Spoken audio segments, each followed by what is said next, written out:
कहानी की शुरुआत एक छोटी बच्ची एग्रीन से होती है, जो एक ऊंचे पहाड़ के किनारे खड़ी अपनी जिंदगी खत्म करने का फैसला कर चुकी होती है।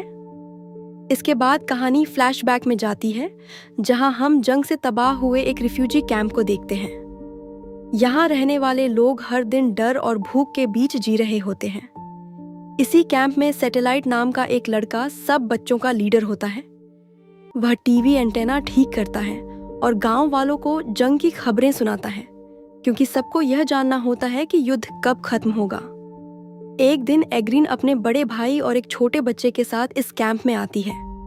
उसका भाई बिना हाथों के भी लैंडमाइंस इकट्ठा करके बेचता है ताकि उनका गुजारा हो सके। यह बच्चे अपनी जान जोखिम में डालकर जमीन में दबे बम निकालते हैं और उन्हें बेचकर खाना जुटाते हैं। सैटेलाइट पहली नजर में एग्रीन से प्यार करने लगता है, लेकिन एग्रीन हमेशा उदास और खामोश रहती है। वह किसी से ज्यादा बात नहीं करती और अक्सर अकेले बैठी रहती है। धीरे धीरे पता चलता है कि एग्रीन उस छोटे बच्चे से नफरत करती है। दरअसल जंग के दौरान कुछ सैनिकों ने उसके गांव पर हमला किया था।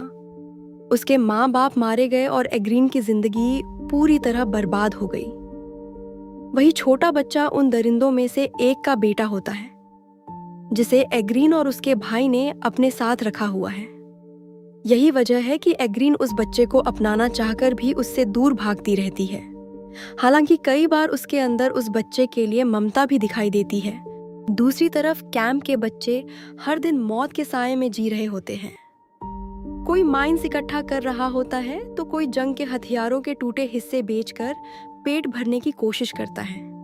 सैटेलाइट गांव वालों को आने वाली जंग की खबरें देता रहता है और सब लोग डर में जीते रहते हैं। एक दिन एग्रीन उस छोटे बच्चे को पहाड़ी पर अकेला छोड़ आती है, जहां चारों तरफ लैंडमाइंस बिछी होती हैं। सैटेलाइट और बाकी बच्चे अपनी जान की परवाह किए बिना उसे बचाने पहुंचते हैं।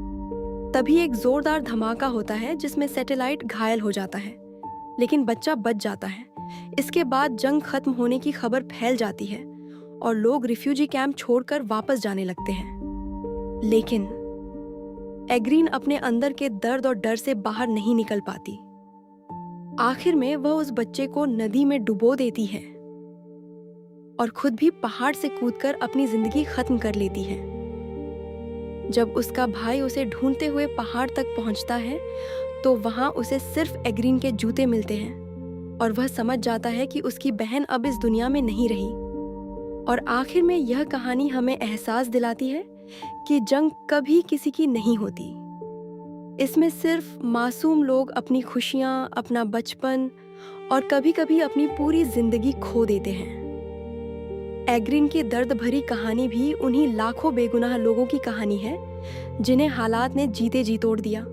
और इसी दर्दनाक मोड़ पर यह कहानी खत्म हो जाती है, लेकिन अपने पीछे एक ऐसा सवाल छोड़ जाती है जिसे शायद कोई जंग कभी जवाब नहीं दे सकती। आखिर उन मासूम बच्चों का क्या कसूर था, जिन्हें बचपन की जगह डर, भूख और मौत के साए में जीना पड़ा। अगर आपको यह कहानी पसंद आई हो तो वीडियो को लाइक ज़रूर करें, चैनल को सब्सक्राइब करें और ऐसी ही शानदार मूवी स्टोरीज के लिए हमारे साथ जुड़े रहें।